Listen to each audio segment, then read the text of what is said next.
So, when you hear the word space race, what comes to mind? Probably that grainy, black and white footage from the 1960s, right? The moon landing. Well, there's a new space race heating up right now.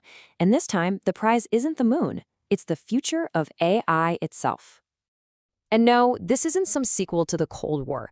It's a totally new kind of competition, and it's being driven by a massive problem that's getting bigger and bigger right here on our home planet.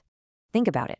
Back then, it was all about national pride, planting a flag on the moon, pure geopolitical rivalry. But today, it's a mad dash between huge corporations and entire nations to get a stranglehold on what's arguably the most critical resource of the 21st century, raw computing power. And the finish line for this race isn't on the moon. It's just a few hundred miles up in low Earth orbit. So, the big question is, why space? Why go through all that trouble? Well, the simple answer is that AI is becoming a monster. A wonderful monster, maybe, but it's getting too big, too powerful, and way, way too hungry for our planet to keep feeding it. And when I say hungry, I mean it. The sheer scale of this problem is just staggering. The amount of electricity that data centers need, the places that train all these new AIs, that demand is projected to double by 2050. Let that sink in. We basically have to build an entirely new global data infrastructure from scratch in just a little over 2 decades. It's insane. And it's not like that's going to be easy. We're hitting some serious roadblocks. For one, our power grids are already creaking under the strain. Then there's the cooling issue. These things get hot, and they use absolutely colossal amounts of fresh water to stay cool. They also need huge patches of land, which, as you can imagine, doesn't always go over well with local communities. We're running out of road here on Earth. Which brings us to the solution. And I'll be honest, it sounds like something straight out of a sci-fi novel. What if we just move the data centers into space? Just look at this breakdown. It's almost elegant. Down here on Earth, we're stuck. We're tied to power grids. We need tons of water for cooling. We're fighting for land. But in orbit, suddenly you've got near constant, blazing solar power. The perfect coolant, the vacuum of space, is completely free. And real estate?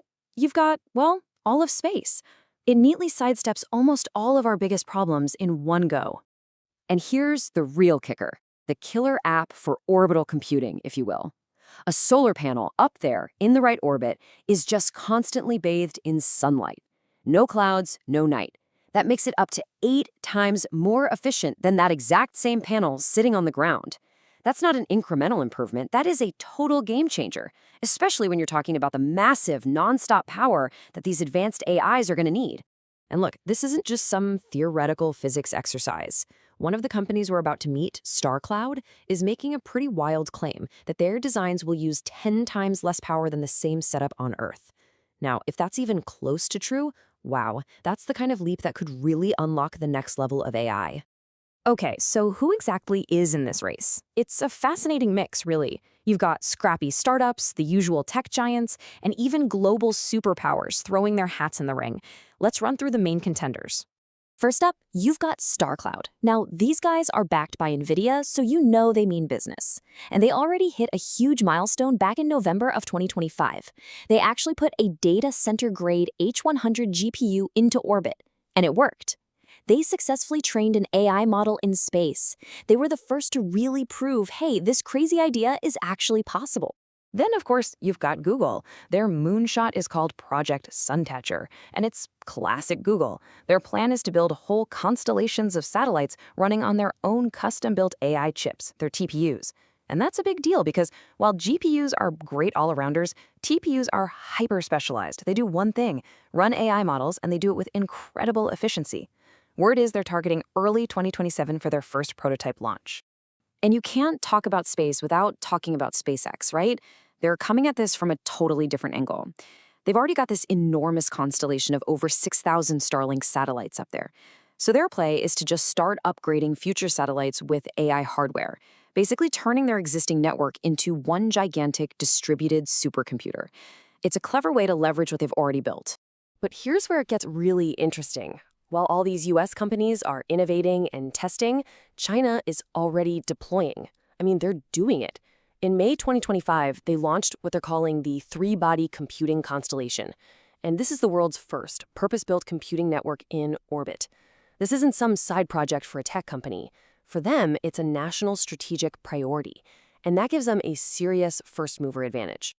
And don't think this is just a test run. That initial 12 satellite network already packs a serious punch. We're talking 5 peta operations per second. That's, what is that, 5 times quadrillion calculations every single second.